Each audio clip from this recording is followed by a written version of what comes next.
Hello friends, home tech ആർട്ടിൻ്റെ മറ്റൊരു പുതിയ വീഡിയോയിലേക്ക് എല്ലാവർക്കും സ്വാഗതം. ഇവിടെ സിമെൻറ്റ് ടെക്സ്റ്ററാണ് ചെയ്തിരിക്കുന്നത്. ഗ്രേ കളറിൽ ചെയ്തിരിക്കുന്ന ഒരു സിമെൻറ്റ് ടെക്സ്റ്ററാണത്. ഈ വർക്ക് എങ്ങനെയാണ് ചെയ്തിരിക്കുന്നതെന്ന് ഈ വീഡിയോയിലൂടെ നിങ്ങൾക്ക് കണ്ടു മനസ്സിലാക്കാവുന്നതാണ്. ടെക്സ്റ്റർ ചെയ്യുന്നതിന് മുമ്പ് 2 കോട്ട് നമ്മൾ ലൈറ്റ് കളറുള്ള ഗ്രേ കളർ അപ്ലൈ ചെയ്യേണ്ടതാണ്. അതിന് ശേഷം മാത്രമേ നമുക്ക് ഡിസൈൻ ചെയ്യാൻ പാടുള്ളൂ.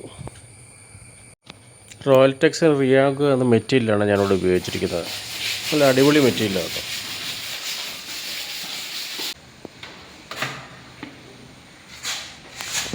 ഞാൻ ഈ ചെയ്യുന്ന രീതിയിൽ പാറ്റേൺ ഇട്ട് മാറുന്നതാണ് നല്ലത്. വലിയ പാറ്റേൺ ഇടുമ്പോഴത്തേന് കാണാൻ വലിയ ലുക്ക് ഉണ്ടാകില്ല. ചെറിയ ചെറിയ പാറ്റേൺ ഇട്ട് മാറുന്നതാണ് കാണാൻ ലുക്കെന്ന എൻ്റെ വിചാരം. 6 ഇഞ്ചിൻ്റെ കുട്ടി ബ്ലേഡ് ഉപയോഗിച്ചാണ് ഞാനിവിടെ ഈ ഡിസൈൻ ചെയ്തിരിക്കുന്നത്. 4 ഇഞ്ചിൻ്റെ കുട്ടി ബ്ലേഡ് എടുക്കുകയാണെങ്കിൽ നമുക്ക് ബക്കറ്റിൽ നിന്ന് കോരി എടുക്കാനൊക്കെ എളുപ്പമുണ്ട്. അപ്പോൾ ഡിസൈൻ ചെയ്യുമ്പോൾ നമുക്ക് കുറച്ചുകൂടെ എളുപ്പമാണ് ഈ 4 ഇഞ്ചിൻ്റെ ബ്ലേഡ് ഉപയോഗിക്കുകയാണെങ്കിൽ. അതായത് 6 ഇഞ്ചിൻ്റെയും 4 ഇഞ്ചിൻ്റെയും ബ്ലേഡ് ഉപയോഗിച്ചാണ് നമുക്ക് ഡിസൈൻ ചെയ്യാൻ എളുപ്പം. അത് സപ്പോർട്ട് ചെയ്യാനായിട്ടാണ് നമുക്ക് 4 ഇഞ്ച് ഉപയോഗിക്കുന്നത്, അതായത് ബക്കറ്റിൽ നിന്ന് കോരി എടുക്കുന്നതിന് വേണ്ടിയിട്ട്. ഈ സിമെൻറ്റ് ടെക്സ്റ്റർ ചെയ്യാനായിട്ട് ആഗ്രഹിക്കുന്ന വ്യക്തികൾക്ക് വേണ്ടിയിട്ടാണ് ഞാൻ ഈ വീഡിയോയിലൂടെ പറയുന്നത്. ഒരുപാട് വർക്ക് ചെയ്ത എക്സ്പീരിയൻസ് ഉള്ള ആൾക്കാർക്ക് വേണ്ടിയിട്ടല്ല എന്നുകൂടി ഓർക്കുക.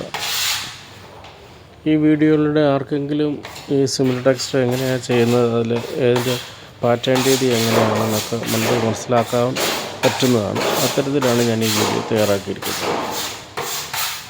പാറ്റേൺ ചെയ്യുമ്പോൾ ഒരു കാര്യം ശ്രദ്ധിക്കുക, ഒരേ ദിശയിലേക്ക് തന്നെ വലിക്കാതെ വിവിധ ദിശകളിലേക്ക് അപ്പുറം ഇപ്പുറം മാറി ഡിസൈൻ ഉണ്ടാക്കാൻ ശ്രമിക്കുക.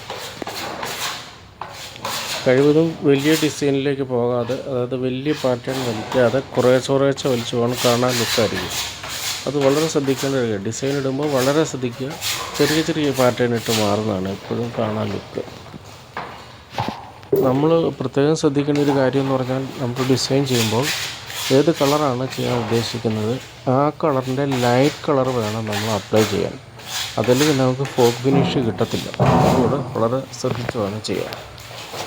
അതായത് ലൈറ്റ് കളർ, ഇപ്പം നമ്മൾ ഡാർക്ക് കളർ ഗ്രേ അപ്ലൈ ചെയ്യുന്നെങ്കിൽ അതിൻ്റെ ഒരു ലൈറ്റ് കളർ, തീർത്തും ലൈറ്റ് കളറുള്ള കളർ വേണം നമുക്ക് ആദ്യം അപ്ലൈ ചെയ്യാനായിട്ട്.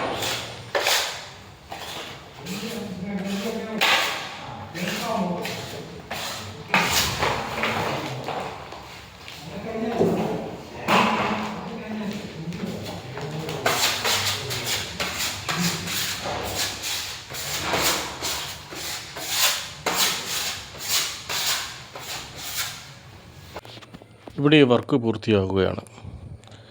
ഇതിൻ്റെ അകത്ത് ഞാൻ ഒരു കാര്യം ഉൾക്കൊള്ളിച്ചിട്ടില്ല, ക്ലിയർ അപ്ലൈ ചെയ്യുന്ന കാര്യം. അതിൻ്റെ വീഡിയോ എടുക്കാനായിട്ട് വിട്ടുപോയതാണ്.